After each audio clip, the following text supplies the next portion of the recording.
What if I told you that one of the most influential architects of the 20th century believed that an ordinary building with a sign could be more important than many masterpieces of modern architecture?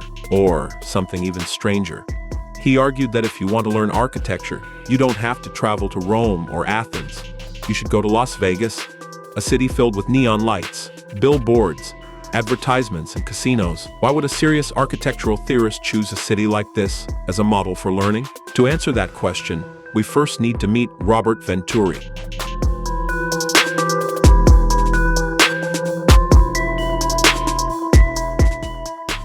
During the first half of the 20th century, rationalism became the dominant approach to architectural design. A building's form was expected to be logical.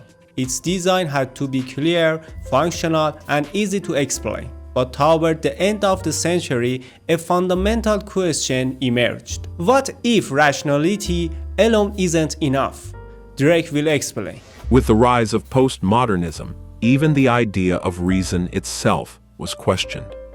There was no longer a single authority for design.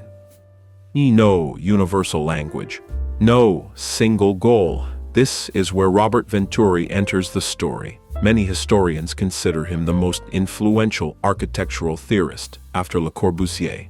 Architecture was no longer following one clear path. Instead, it entered a world of multiple voices, where no single answer could claim to be the right one. Venturi proposed something radical. Instead of learning from ideal cities, we should learn from ordinary ones. Cities like Las Vegas.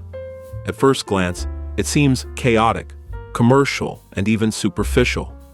But for Venturi, it became an important architectural lesson. In Las Vegas, buildings often disappear behind signs. People read billboards before they read architecture. Signs, lights, advertisements, and graphics communicate more effectively than the buildings themselves.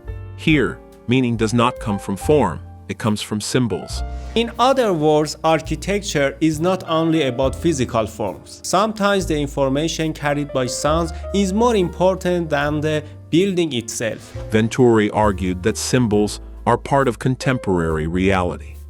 Architecture should learn from everyday life, not only from abstract aesthetic ideals. Las Vegas was designed for cars and movement. People experience the city at high speed. Its messages, therefore, need to be immediate, direct, and easy to understand. From this perspective, symbols are not decorations. They are part of the architecture itself. This raises an important question. Can a symbol become architecture? To answer that question, Venturi introduced two famous concepts, the duck and the decorated shed. A duck is a building whose form is itself the message.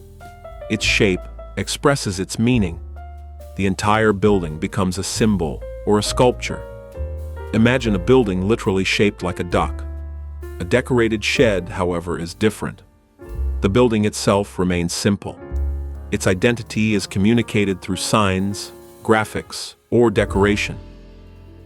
So the real question becomes, which matters more, architectural form or communication? Venturi argued that much of high modernism belongs to the category of the duck. Modern architects believed that the form of a building should communicate its purpose on its own. There was no need for ornament, symbols, or signs. After all, form follows function. Venturi challenged this assumption. He argued that when architects try to express every idea directly through form, they often end up creating a duck. Ironically, he considered the decorated shed to be the more rational solution. If a building is simply a bank, a hotel, or a store, why transform the entire structure into an expensive, symbolic object? Wouldn't it make more sense to build a simple, efficient building and communicate its identity through signs? For this reason, in learning from Las Vegas, Venturi presents the decorated shed as a more appropriate model for contemporary architecture. He defends it against modernism's fascination with heroic and expressive forms.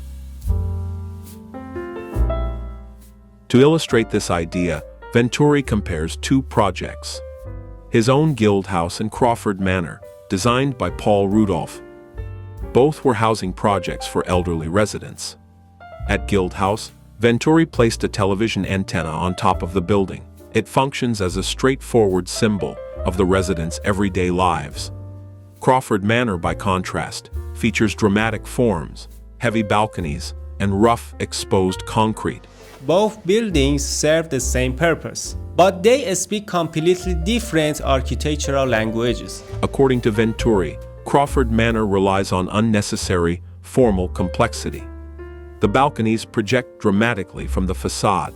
The rough concrete gives the building a heavy, monumental appearance. Yet both projects use similar construction methods and structural systems. The difference lies in architectural expression. Venturi believed that one project tried too hard to appear architecturally sophisticated. The other focused on clear communication. Guild House even uses simpler windows and ordinary architectural elements. For Venturi, this creates a stronger connection between people and architecture. After all, symbols are easier to understand than emotional effects created by materials alone.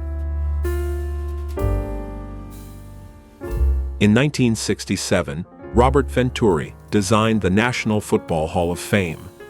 Although it was never built, it became one of his most influential proposals. Unlike many monumental buildings that express importance through sculptural form, Venturi designed a relatively simple building. Instead, he made a giant billboard, the project's defining element. The billboard displayed the name of the Hall of Fame. It could be recognized from a great distance. In many ways, it became more important than the building itself.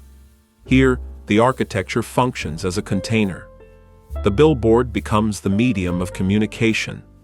In other words, architecture is no longer only about physical space. You could experience the museum without even entering it. Standing in front of the enormous screen was already part of the museum experience. Inside, projected images of football players appeared across the ceiling. Walls and ceilings became giant projection screens.